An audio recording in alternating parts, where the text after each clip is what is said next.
Welcome again to Richie's Truck and Auto. What we're going to show you today is a typical horn installation. This particular one was already installed, 2016 Silverado 2500 HD.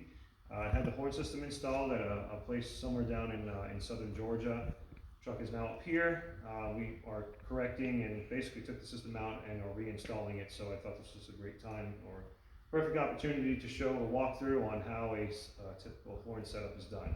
This is the shocker system with 4 plastic trumpets. They're remotely mounted. The compressor on this system is integrated with the air tank, and the air tank is mounted on a separate spot, and we'll go over that at a later time. But for starters, let's go up here and we'll show you how the under the hood part is done. So under the hood, you need a fuse tap, and you need your key switch ignition as well as the power source for the compressor. So over here, I use a heavily jacketed, basically an extension cord, SJOW cord, 10-3 conductor. The third conductor is used for sometimes being the horn signal, but in this one it's just a power and ground. This is the fuse holder. This is the relay for the ignition source. The ignition tap is through this wire running across the firewall over to the power distribution center on the other side. But this wire is run all the way to the back with the power and ground for the compressor. Now let's go to the other side.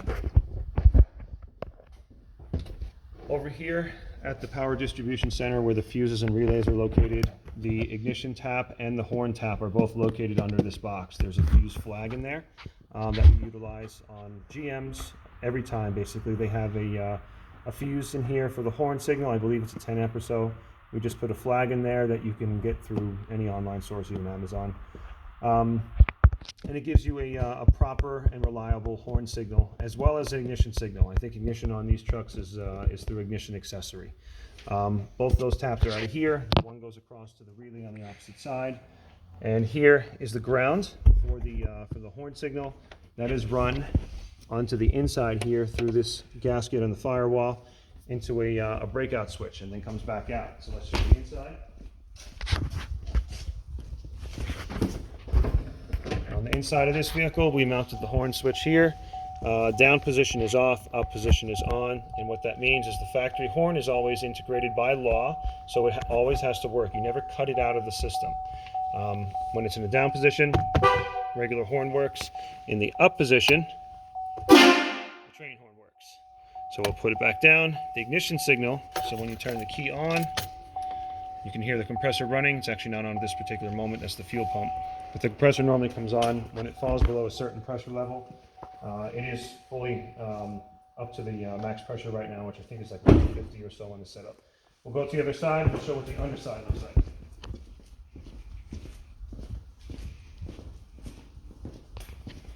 Again, this is the conductor series. A lot of the bigger sets, we have to remove the spare tire here to the rear, so that obviously takes even more time to do.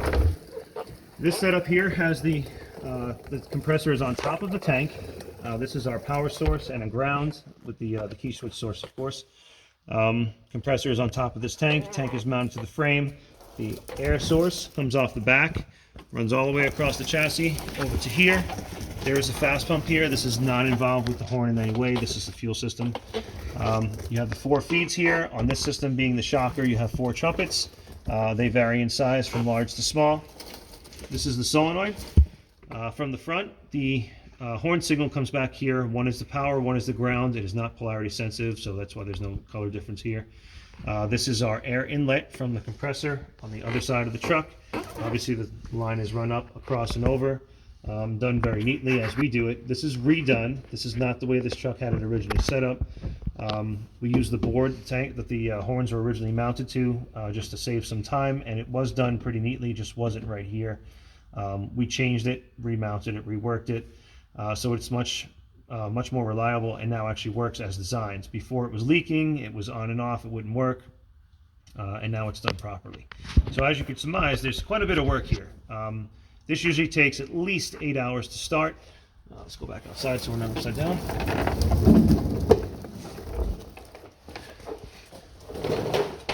We'll walk over to this truck for a moment and take a look underneath at a more elaborate setup. This one has the Admiral setup with a 5-gallon tank. I think it's a 485 seat compressor. But you take a peek under there. That's That's a 5 trumpet, I think it is. Admiral setup. This is a 5-gallon tank. Much larger compressor mounted on an aluminum board, or aluminum mount, I should say. That's how we normally do it, but that one had that piece of wood that was rhino lined, undercoated, so to speak. So we kept it. But this is a much more elaborate setup. Something like this takes in excess of 14 to 16 hours plus. Obviously, there's a lot more care done to this because it's for show purposes, so everything has to be neatly routed out of the way and out of sight. So that's it. Hope this helps you out and makes installations easier for you guys. And thanks for watching.